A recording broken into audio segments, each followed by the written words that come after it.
Excellent début de soirée à tous, il est 18h30 sur Al-Oula, c'est l'heure du journal, voici les principaux titres. À l'approche de la fête du trône, focus ce soir sur un des piliers du soft power marocain sous l'impulsion royale, la diplomatie religieuse et spirituelle, un instrument efficace pour la promotion d'un islam modéré, du juste milieu, un rempart face à l'extrémisme et au discours de haine. Escale à Casablanca où plusieurs artères sont en plein réaménagement. Objectif, décongestionner le trafic dans la métropole. Un programme de rénovation qui porte sur 15 voies et boulevards de la capitale économique. Et puis une virée du côté de l'un des sites emblématiques de Rabat, la rue des Consuls, toujours aussi prisée des touristes pour son cachet authentique, ses commerces et ses activités artisanales. Toute une histoire doublée d'une mémoire à redécouvrir en fin de journal.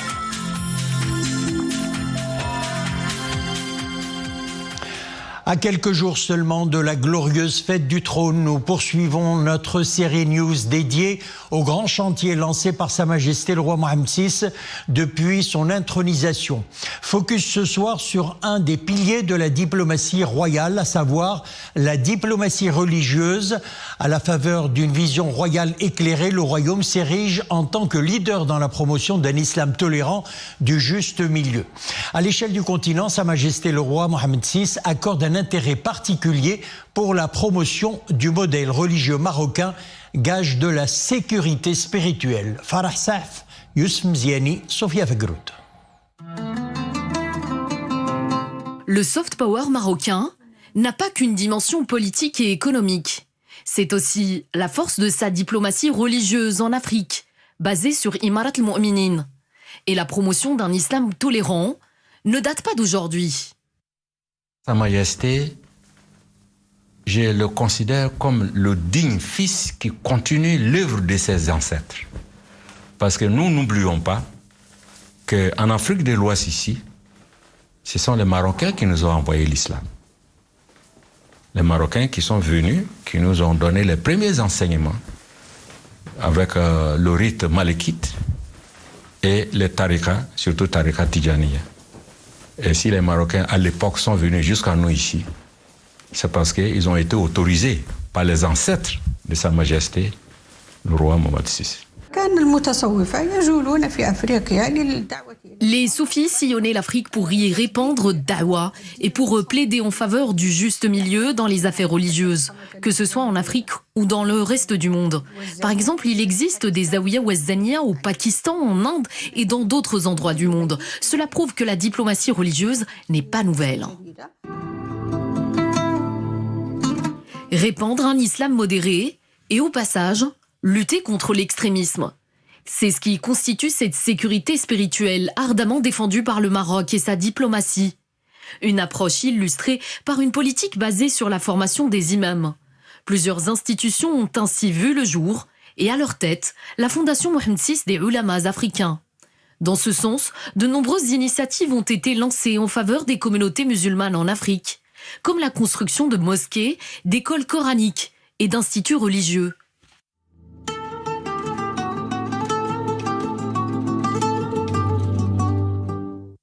Si on veut parler de la popularité de Mohammed VI, toutes choses étant égales par ailleurs, c'est ce qu'il a fait aussi pour la Côte d'Ivoire.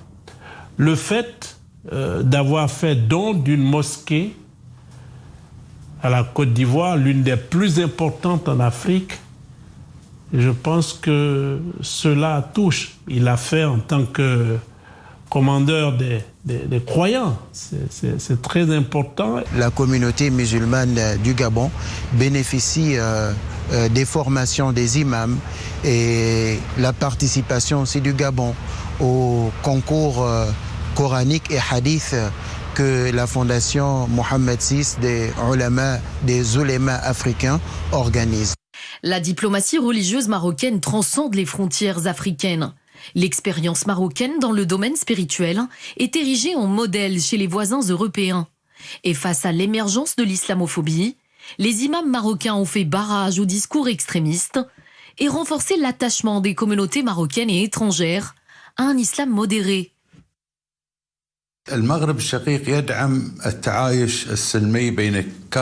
Le Maroc soutient la cohabitation pacifique entre tous les peuples du monde. Et ceci n'est pas fortuit. Le peuple marocain lui-même est riche en diversité et en tolérance entre les religions. On peut le voir dans toutes les villes marocaines, tous les quartiers. Il n'y a pas de différence entre les musulmans et les non-musulmans. Et ceci se reflète dans la diplomatie marocaine et dans sa gestion de plusieurs affaires, de manière à consolider ce vivre ensemble.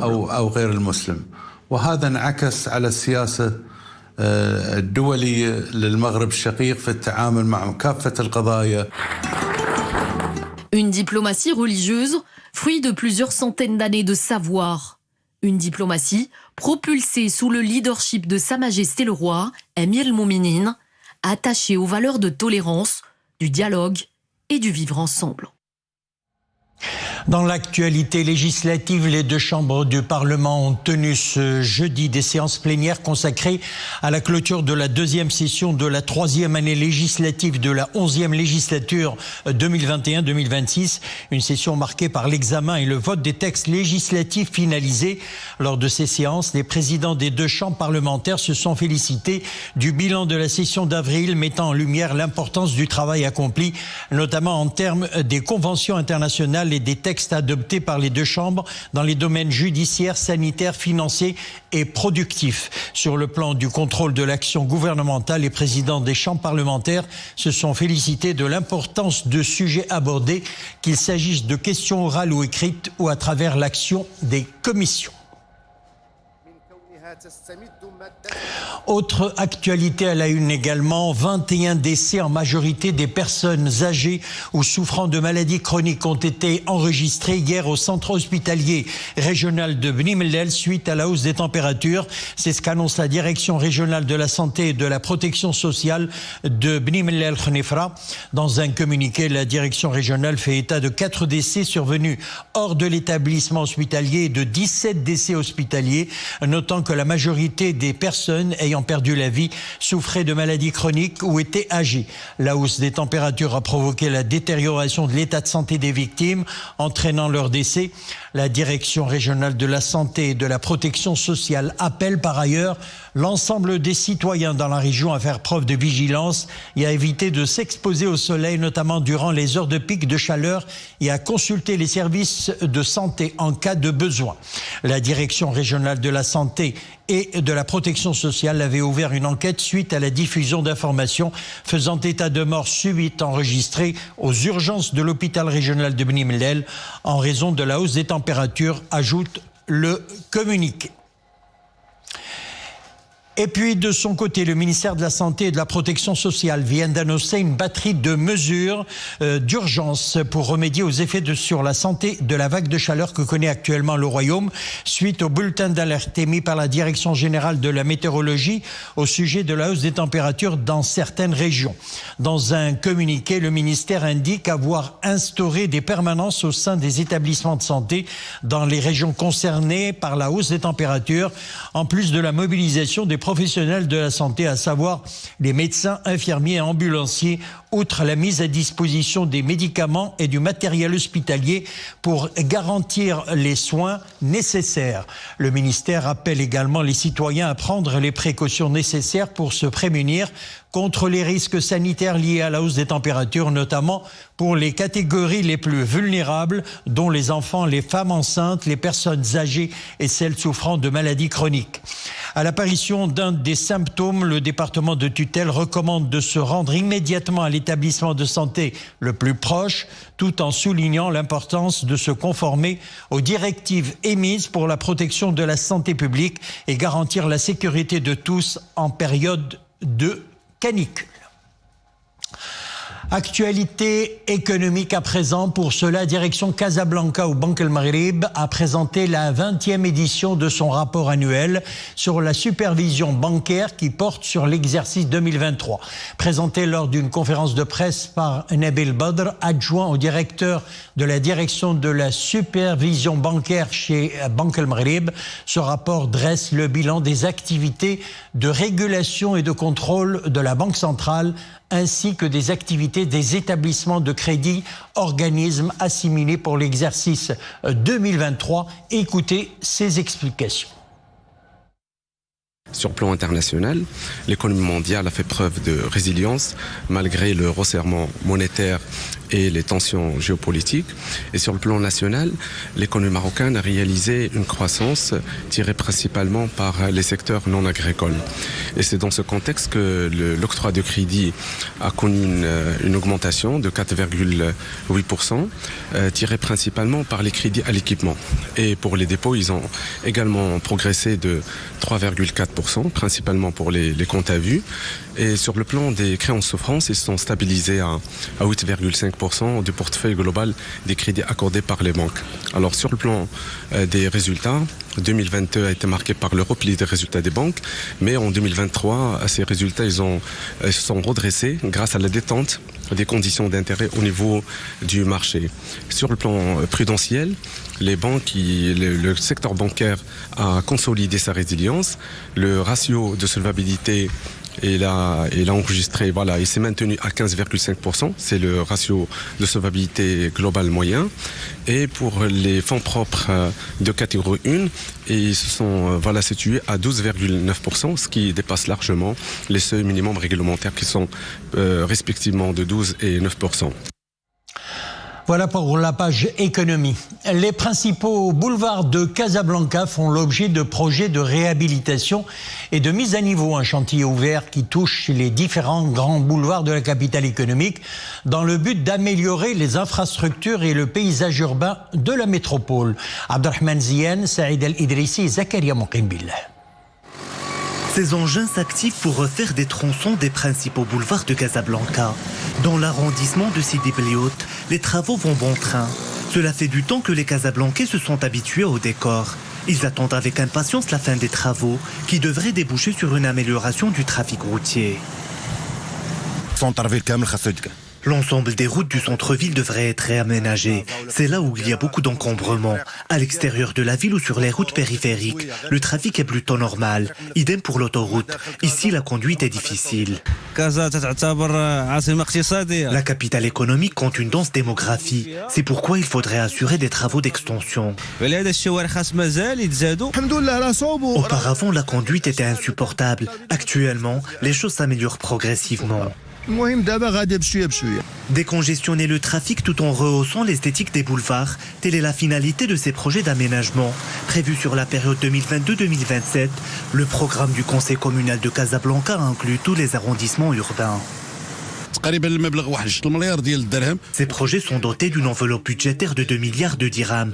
Les Casablancais ont constaté de visu ces travaux au niveau des principaux boulevards. El Hachim El Filali, Abdelkader Sahraoui, ce sont des axes importants pour la fluidité du trafic routier.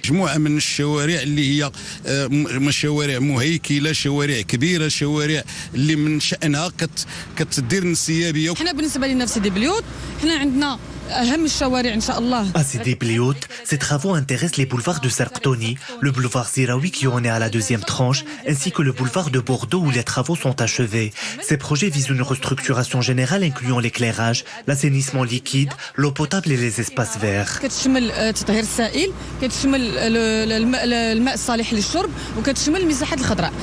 Bientôt, les boulevards de Casablanca arboreront un nouveau visage, en phase avec le nouveau paysage urbain visé par les projets d'aménagement. Autant d'initiatives dans le but de renforcer l'attractivité de la cité, tout en œuvrant à renforcer la sécurité routière. À la une de l'actualité internationale, le bilan du glissement de terrain survenu lundi dans une zone difficile d'accès du sud de l'Éthiopie est désormais de 257 morts et pourrait atteindre les 500 tués selon l'ONU. Ce glissement de terrain est d'ores et déjà le plus meurtrier connu en Éthiopie. Les opérations de secours se poursuivent et les habitants creusent principalement à main nue ou avec des pelles faute d'autres options. L'acheminement de matériel lourd d'exvacation dans les zones touchées, isolées montagneuse demeure un défi, particulièrement en raison de l'état des routes.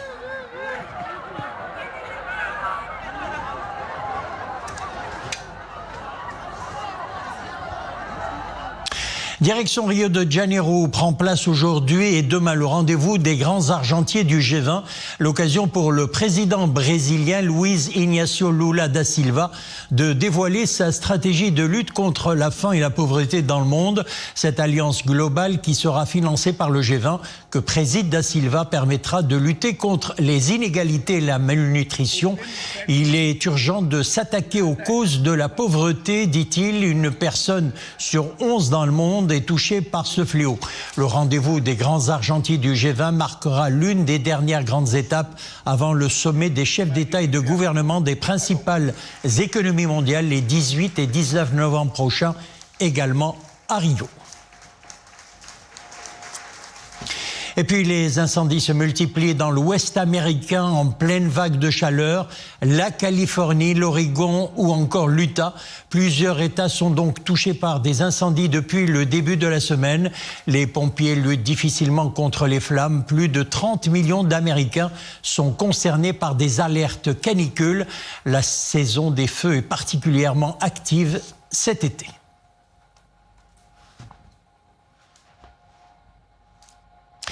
Et puis cette bonne nouvelle, l'ancienne championne olympique marocaine Nawel Moutaoukil a été élue hier vice-président du comité international olympique au deuxième jour des travaux de la 142e session du comité réuni à Paris. Nawel Moutaoukil a été élue à la vice-présidence du CIO aux côtés de l'Argentin Gerardo Huertain. Leur mandat débutera le 10 août après la clôture des travaux de la 142e session du Comité international olympique.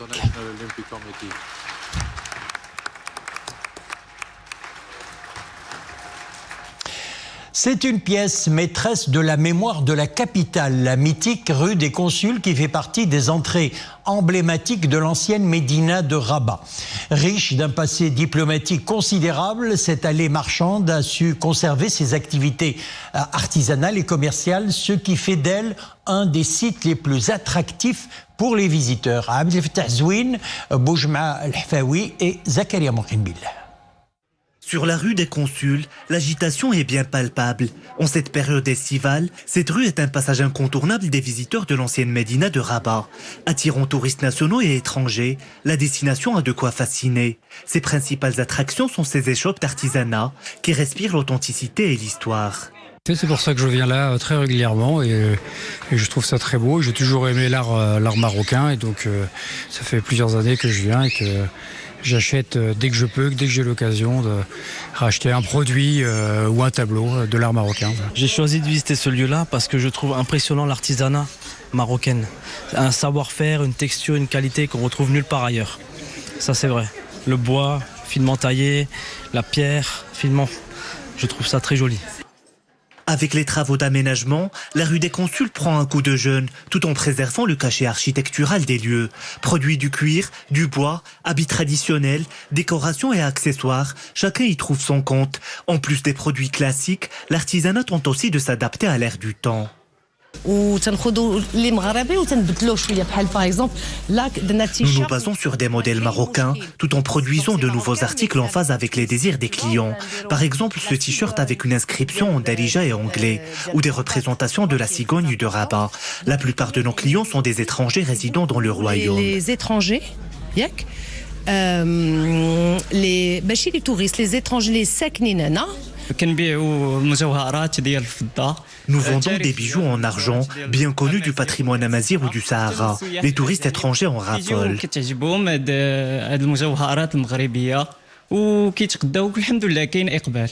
Si la période estivale est une aubaine pour les vendeurs de la rue des Consuls, d'autres produits ne s'écoulent pas aussi facilement. En cause, une baisse de la production due à la pénurie de certaines matières premières. D'où l'importance de diversifier l'offre en fonction des saisons, option adoptée de plus en plus par les marchands des produits d'artisanat. Voilà un petit coin de la Médina de Rabat à découvrir ou à redécouvrir. Voilà, c'est la fin de notre édition. Merci de l'avoir suivi. Excellente soirée. L'info revient à 21h. À bientôt.